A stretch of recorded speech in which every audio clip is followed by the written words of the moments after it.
श्री शिव महापुराण रुद्र संहिता पार्वती खंड अथ विंशोध्याय।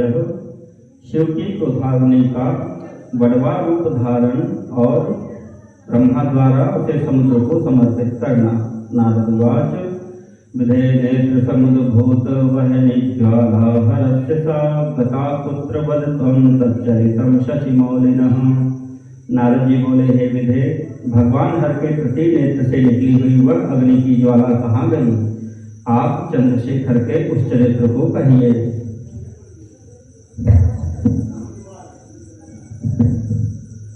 ब्रह्मवाच यदा भस्म चकारासु ततीयनयनानलः शंभो कामं प्रज्ज्वाल सर्वतो विफलस्तदा। ब्रह्मा जी बोले, हे नारद, जब भगवान रुद्र के तीसरे नेत्र से प्रकट हुई अग्नि ने कामदेव को शीघ्र ही जलाकर राख कर दिया, उसके अनंतर वह बिना किसी प्रयोजन के ही सब ओर फैलने लगी। हाहाकारो महानासीत त्रैलोक्ये सचराचरे सर्वे देवर्षयस्तात् शरणं मां ययुर्द्रुतम्। चराचर प्राणियों सहित तीनों लोकों में महान हाहाकार मच गया। हे तात, तब संपूर्ण देवता और ऋषि शीघ्र ही मेरी शरण में आए। सर्वे निवेदयामासु तद्दुःखं महेमाकुलाः सुप्रणम्य सुसंस्तूय करवद्भानताननाः। उन सब ने व्याकुल होकर मस्तक झुकाकर दोनों हाथ जोड़कर मुझे प्रणाम कर विधिवत मेरी स्तुति करके अपना दुख निवेदन किया। तच्छ्रुत्वाहं शिवं स्मृत्वा तद्धेतुं सुविमृश्च गतस्तत्र विनीतात्मा त्रिलोकावनहेतवे। उसको सुनकर शिव का स्मरण कर और उसके हेतु का भली भांति विचार कर तीनों लोगों की रक्षा करने के लिए मैं विनीत भाव से वहां पहुंचा। संदग्ध कामः स शुचिर्ज्वाला मालातिदीपितः स्तंभितोरं मया शंभो प्रसादात् सुतेजसा। वह अग्नि ज्वालामाला से अत्यंत उद्दीप्त हो जगत को जला देने के लिए उद्यत थी, परंतु भगवान शिव की कृपा से प्राप्त हुए उत्तम तेज के द्वारा मैंने उसे तत्काल स्तंभित कर दिया। अथ क्रोधमयं वह्निं दग्धकामं जगत्त्रयं वाडवं तमकाशं च सौम्य ज्वालामुखं मुने। हे मुने, मैंने त्रिलोकी को दग्ध करने की इच्छा रखने वाली उस क्रोधमय अग्नि को सौम्य ज्वालामुख वाले घोड़े के रूप में परिवर्तित कर दिया।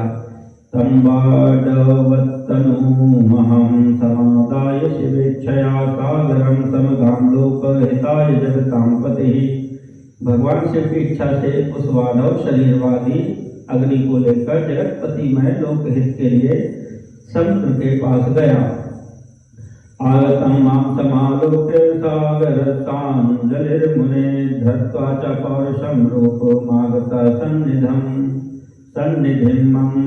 हे मुने, उस समय मुझे आया हुआ देखकर समुद्र एक दिव्य पुरुष का रूप धारण करके हाथ जोड़कर मेरे पास आया।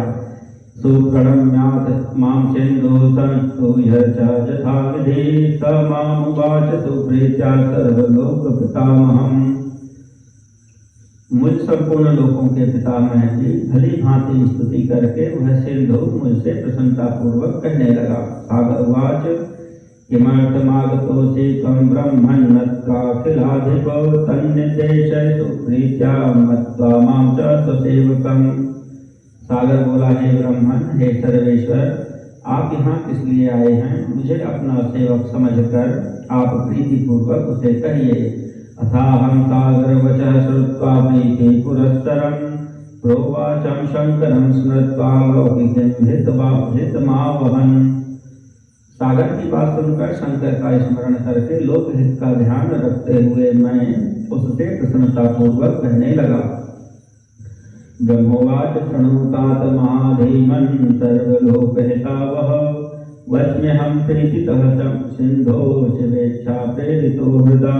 ब्रह्मा जी बोले, हे तात, हे महाबुद्धिमान, संपूर्ण लोकों के हितकारी हे सिंधो, मैं शिव की इच्छा से प्रेरित हो हृदय से प्रीति पूर्वक तुमसे यह कह रहा हूँ, सुनो। अयं क्रोधो महेशस्य वाडवात्मा महाप्रभो दग्ध्वा कामं द्रुतं स सर्वं दग्धकामो भवत्ततः। यह महेश्वर का क्रोध है जो महान शक्तिशाली अश्व के रूप में यहाँ उपस्थित है। यह कामदेव को दग्ध करके शीघ्र संपूर्ण जगत को जला डालने के लिए उद्यत हो गया था। प्रार्थितो हम सुरय शीघ्रं पीडितय शंकरेच्छया तत्रागतद्रुतं तं वै तादृशं विद्वान् शुचिं वाढवं रूपमाधत्त तमादायागतोत्रतः निर्दिशामि जलाधार त्वामहं करुणाकरः। हे तात, तब पीड़ित हुए देवताओं ने शंकर की इच्छा से मेरी प्रार्थना की और मैंने शीघ्र वहां आकर अग्नि को स्तंभित किया। फिर इसने घोड़े का रूप धारण किया और इसे लेकर मैं यहाँ आया। हे जलाधार, जगत पर दया करने वाला मैं तुम्हें यह आदेश दे रहा हूँ। अयं क्रोधो महेशस्य वाडवं रूपमाश्रितः ज्वालामुखस्त्वया धायो यावदा भूत संप्लवम्। महेश्वर के इस क्रोध को, जो घोड़े का रूप धारण करके मुख से ज्वाला प्रकट करता हुआ खड़ा है, तुम प्रलय काल पर्यंत धारण किए रहो। यदा प्राहं समागम्य वस्यामि सरितां पते तदा त्वया परित्याज्य क्रोधोऽयं शङ्करोद्भूतः। हे सरित्पते, जब मैं यहाँ आकर निवास करूंगा तब तुम शंकर के इस अद्भुत क्रोध को छोड़ देना। भोजनं तोयमेतस्य तव नित्यं भविष्यति यत्नादेवावधायोऽयं यथा नौपेति चान्तरम्। तुम्हारा जल ही इसका प्रतिदिन का भोजन होगा। तुम यत्न पूर्वक इसे धारण किए रहना, जिससे यह अन्यत्र न जा सके। इत्युक्तो हि मया सिन्धूरं विचक्रे तदा ध्रुवं गृहीतुं वाडवं वह्निं रौद्रं चाशक्यमन्यतः। ब्रह्मा जी बोले, हे नारद, इस प्रकार मेरे कहने पर समुद्र ने रुद्र के क्रोधाग्नि रूप बड़वानल को धारण करना स्वीकार किया, जो दूसरे के लिए असंभव था। ततः प्रविष्टो जलधौ स वाडव तनुः शुचिः वाजौघान् सुदहंस्तस्य ज्वालामालाभिदीपितः। उसके अनंतर वाडव शरीर वाली वह अग्नि समुद्र में प्रविष्ट हुई और ज्वालामालाओं से प्रदीप्त हो उस सागर की जलराशि का दहन करने लगी। ततः संतुष्ट चेतस्कः स्वं धामाहं गतो मुने अंतर्धानं गात सिंधुर्दिव्य रूपः प्रणम्य मां स्वास्थ्यं प्राप जगत सर्वं निर्मुक्तं तद्भवाद् भयात् देवा बभूवो सुखिनो मुनयश्च महामुने। हे मुने, तदनंतर संतुष्ट चित्त होकर मैं अपने धाम को चला गया और दिव्य रूपधारी वह समुद्र मुझे प्रणाम करके अंतर्ध्यान हो गया। महामुने रुद्र की उस क्रोधाग्नि के भय से छूटकर संपूर्ण जगत स्वस्थता का अनुभव करने लगा और देवता तथा मुनिगण सुखी हो गए।